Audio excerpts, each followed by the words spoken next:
నిర్మల్ జిల్లా వ్యాప్తంగా కురుస్తున్న భారీ వర్షాలకు కడెం ప్రాజెక్టుకు వరద ఉధృతి కొనసాగుతోంది. దీంతో అప్రమత్తమైన కడెం ప్రాజెక్టు అధికారులు 5 గేట్లను ఎత్తి దిగువకు విడుదల చేస్తున్నారు.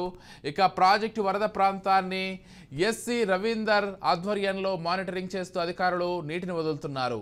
ఎన్నో ప్రాజెక్టులోనికి 13,338 క్యూసెక్కుల వరద నీరు వచ్చి చేరడంతో ప్రాజెక్టు 5 గేట్లను ఎత్తి 27,296 క్యూసెక్కుల నీటిని గోదావరిలోకి వదులుతున్నారు. కడెం ప్రాజెక్టు పూర్తి స్థాయి నీటి మట్టం 700 అడుగులు కాగా ప్రస్తుతం నీటి మట్టం 698 అడుగులకు చేరింది.